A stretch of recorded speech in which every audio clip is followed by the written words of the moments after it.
capítulos son muy importantes estudiarlos porque es para notar cómo cuando uno es del pueblo de Israel no hay forma que haya conjuros o hechizos que den contra esas personas. El tema está en que nosotros aún no somos de ese pueblo, en tanto la Torá no sea practicada al pie de la letra. Solamente se es de Israel cuando el decálogo se hace carne, es decir, permitimos que nuestro cuerpo como templo del Espíritu Santo tenga una manifestación o un estilo de vida igual a la de Yeshua. Cuando eso ocurre, nosotros podemos decir que nuestro corazón es igual al corazón que David alcanzó delante de Yahvé. Es un corazón perfectamente altar.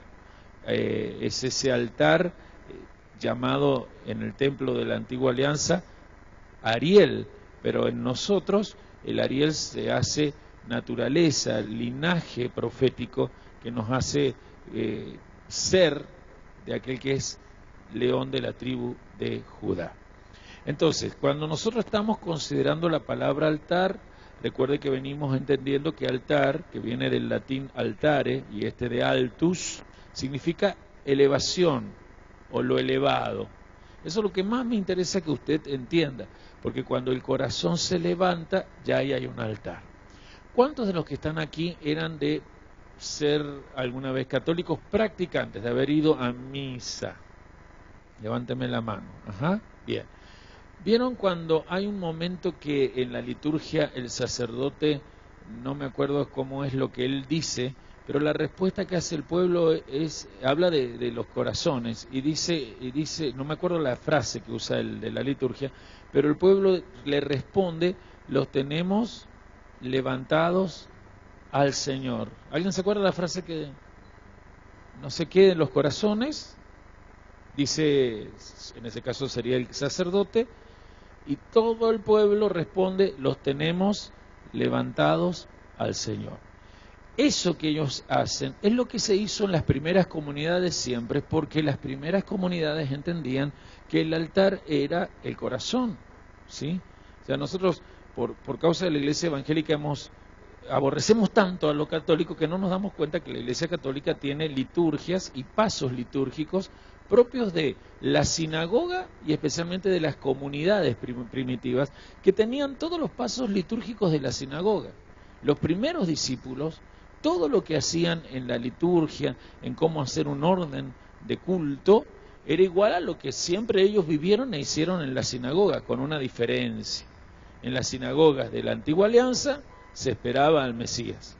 En las comunidades de la Nueva Alianza, el Mesías ya había venido, los había conformado a ellos, templo de Dios, y sus corazones unidos conformaban el altar.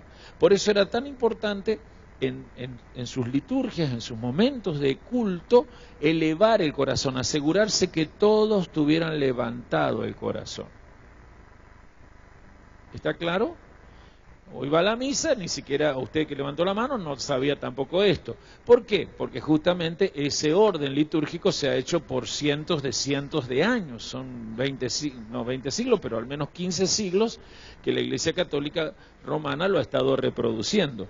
Pero esa frase y ese momento es algo sacado de la liturgia que tenían en el siglo I y en el siglo II todos los seguidores de Mashiach. ¿Está bien? Era la conciencia de, si juntos levantamos los corazones al Señor, el Señor desciende a la tierra a través de nuestros corazones.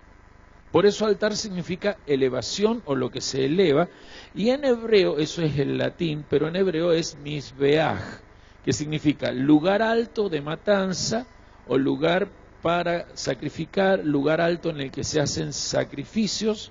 No sé si todos saben cuál fue el primer altar según la Biblia. ¿Alguien lo conoce? Bueno, si no lo sabe, está en Génesis 8:20.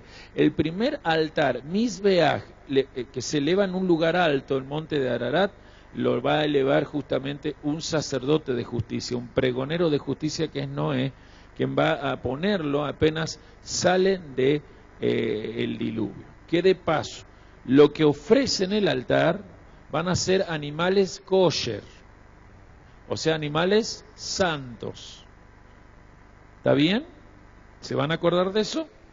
Y luego ya comenzamos a mirar que desde Noé, pasando sí o sí por la vida de Abraham, Abraham es el mayor constructor de altares de nuestros patriarcas. Luego sí, Isaac y Jacob lo hacen, pero Abraham donde iba levantaba altar, donde iba ejercía el levantamiento de altares. Muy interesante esa historia de Abraham, porque Abraham logra entender que el levantar altares es el secreto para permitir la comunión entre dos partes, el cielo y la tierra.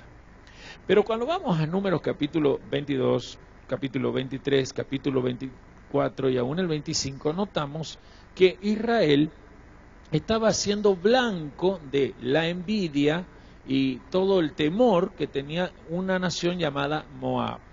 El rey de Moab se llamaba Balac. Según la tradición histórica, Balac era capaz estaba entrenado para hacer conjuros y hechicería. Yo no sé si ustedes lo saben, pero la mayoría de los reyes orientales tenían también el trabajo sacerdotal de invocar divinidades.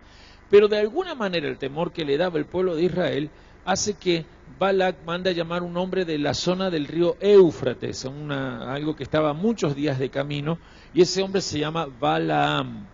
Balaam, ¿sí? Y Balaam es alguien que practica la invocación del nombre de Yahvé, invoca el nombre de Yahvé. Yo no estoy diciendo que adore a Yahvé, pero lo invoca, y usando los códigos de su nombre. Recuerde que Yahvé tiene 4 códigos, Yod, Hei, Bad, Hei. ¿Sí? Las 4 letras sagradas las tendríamos que ya saber, ¿verdad? La vamos a decir detrás de mí. Yod, Hei, Bad,